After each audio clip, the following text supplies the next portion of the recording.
Ow! It's time for that six-pack building again, guys. Everybody likes big biceps, big shoulders, a thick neck, but nothing shows on grid, both in the gym and in the kitchen, as a well-developed six-pack, guys. And today I'm going to be giving you 4 exercises that are a total killer for your abs. We're going to hit abs, we're going to hit obliques, we are going to hit hard time under tension. You are going to feel that your abs are totally on fire, guys. This is probably 4 of the 10 best exercises in the world for your abs. So try these 4 out, check the whole session out, because at the end I will be showing you a twist to an exercise that you already know that will be making you hitting the whole abs instead of just one part of them. So let's go, guys. It's time to build the most important muscles. Ow! Alright, guys, and the first exercise is crunches. You've been doing crunches probably 100 times, but it's a little bit different crunches. It's much harder crunches. And what does harder mean? Yeah, that means exactly that. It builds the abs better. So today I'm going to be doing a twist on the normal crunches that you do. But before I show you exactly what to do and to think about and how to murder those abs, guys, remember, abs are not made in the kitchen. Yes, they are shown in the kitchen. That means if you have less fat, you can see more abs. But if you never smash them, there is no abs to show. So no, guys, you don't only focus on the food when it comes to abs training or abs visibility. You have to focus on the training as well, because abs are a muscle like any other muscle. Everybody has a bicep, but some people just have a mini baby biceps, and some people have a badass fucking warrior biceps like this. And the same goes for abs. So somebody just have a flat fucking barely visible type of abs, and somebody has deep ass carved abs like me. And I am going to show you exactly how I have built them, and I am going to build them on you if you do what I say, guys. All right, now when you know this, let's get cracking. So everybody knows what a crunch is, right? Well, what is the twist? The twist is that you have to have your feet up on the wall. So 90 degrees in the feet. And now with your hands, you're going to touch the wall. And yes, you have to touch the wall. Why? Because that extends the range of motion. For you to be able to actually come up and touch the wall, you have to do a much harder and bigger movement and tense your abs much more than if you just would be doing a crunch. And now, because you have your feet up on the wall, that takes away the balance, so it makes it even harder, because if your feet are down on the floor, it's much easier to come up and just stay here, because now the feet are balancing the body weight ratio out. But when they are up here, you will be having to tense your abs like a madman to stay up here. And now, guys, what is the goal? Well, the goal is first to touch the wall, and if you're not struggling with that anymore, is to touch and hold the wall for a second before you go down. Now, what is that important, guys, is on the way down, you do not want to just fall down, relax everything and slam your body into the ground. You want to be nicely falling down, holding against. What that does for you, it engages the core as well. So on the way up and in that crunch, when you touch the wall, you engage the abs maximally, but on the way down, you're training your core. So you're coming nicely down and laying down. And the second thing is, you stretch your abs out. So at the bottom position, your lower back is off the floor. So you see, you're not finishing here, because then you're not doing full range of motion. You have to finishing all the way up.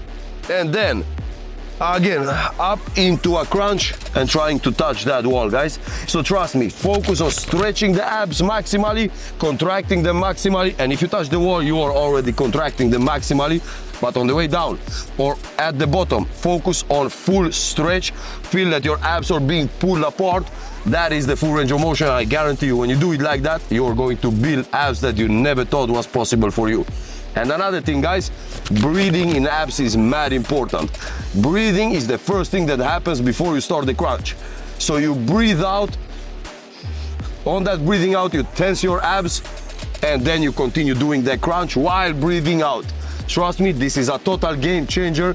If you haven't seen this before in my videos, start now, and this will make you feel the abs burning so much deeper than if you just lock the air inside, because then you are not capable of crunching maximally.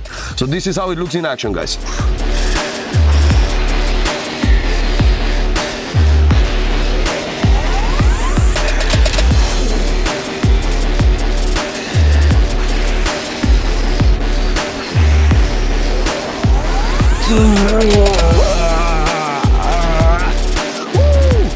abs on fire directly, and I probably did only 10 reps. Guys, this is a mad one. Try it out. Trust me, it's a fucking crazy man's exercise.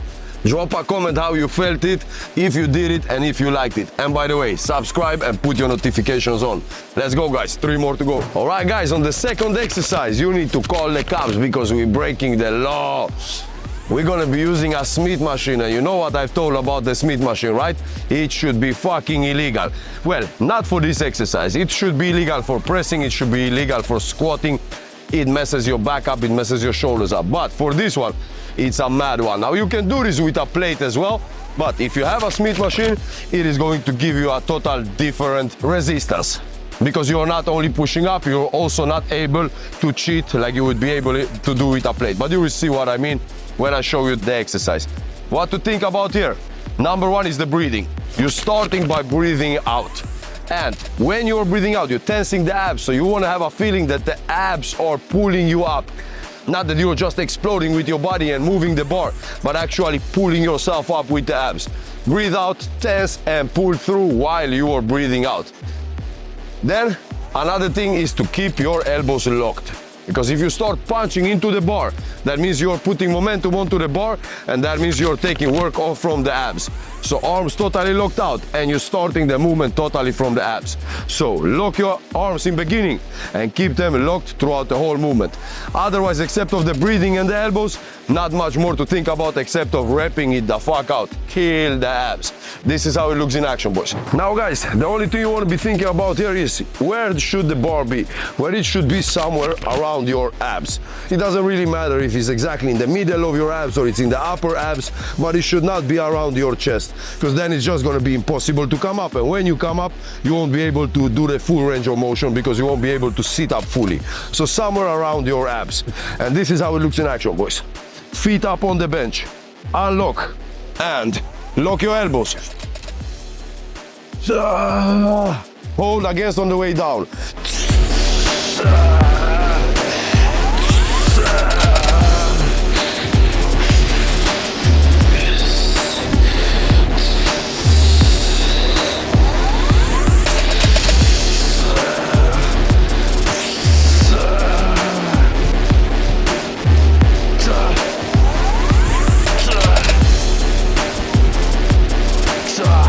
And now you see, guys, where I end up, totally sitting up. So you don't want to be doing just a minimal movement like that. If that's all the machine lets you do, that means you have put on far too much weight and you need to go down lighter, because you want this to be a full sit-up. So you're starting from nothing, sitting up fully. You saw how I was doing it, and that's exactly how you need to be doing it. And I guarantee you guys, you will be burning out totally in your abs. Let's go, 2 more to roll. All right, guys, and this third exercise is focusing on that lower abs, the V shape, and on the obliques. But to hit the obliques, you will have to do a twist, and I will explain to you exactly what to do. All you need is a floor. So you're laying down, guys, and the exercise goes like this. Hands starting behind you, body fully extended. What is very important here, guys, your legs have to be locked. So you have to tense your quads and you have to have your toes pointing forward.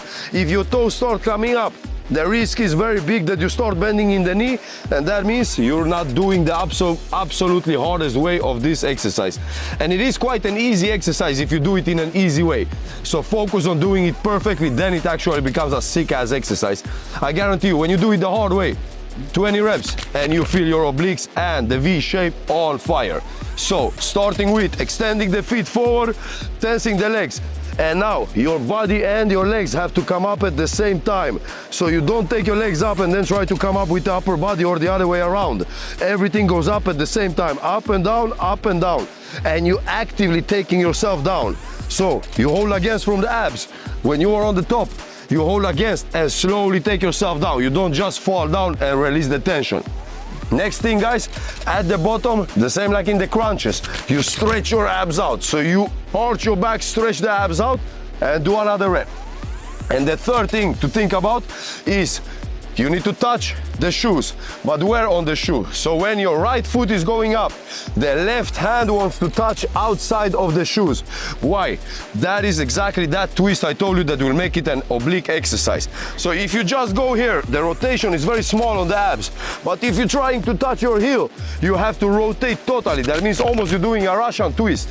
So this exercise is a mad one. It's a Russian twist, it's a leg raise, it's a crunch, it's a sit-up, it's everything in once when you do it the right way. So focus on perfecting all of those details.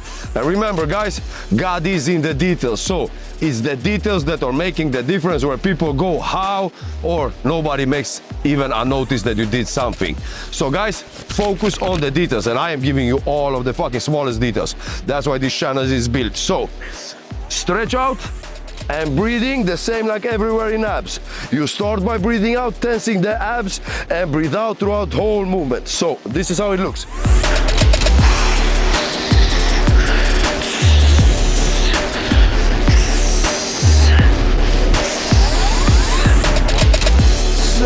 You see the twist, how much my body has to twist? That is the obliques working.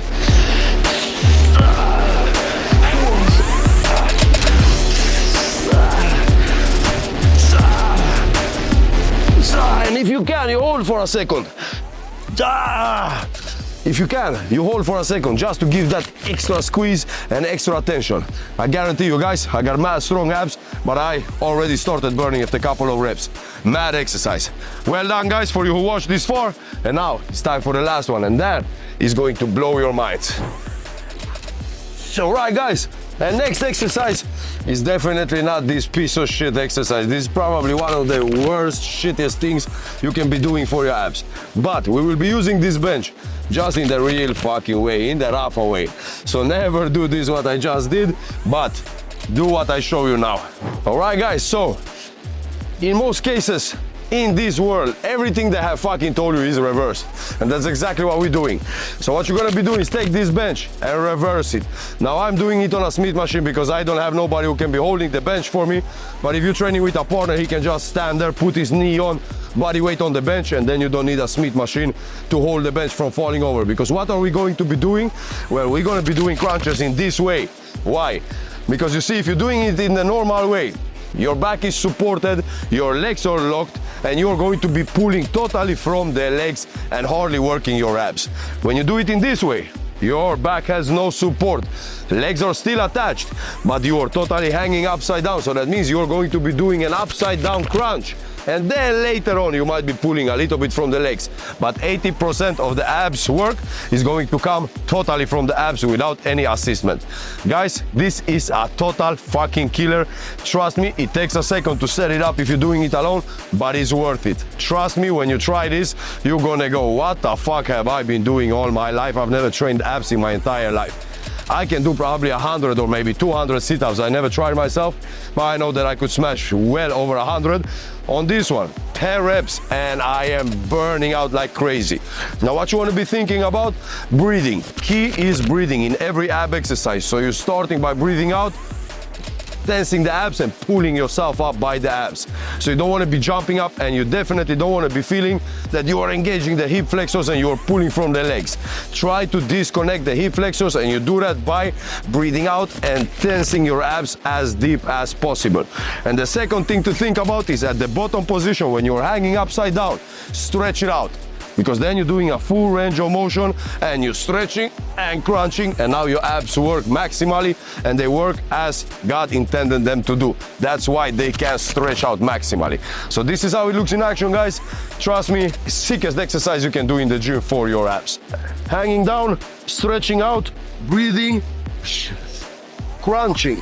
The first step is a crunch, and then you're continuing up while you're breathing out all the way.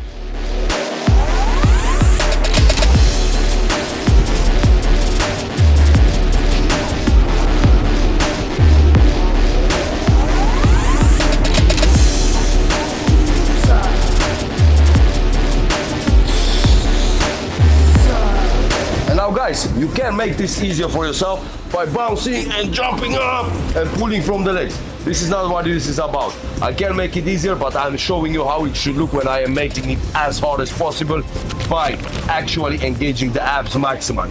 Guys, trust me, this is a total fucking killer.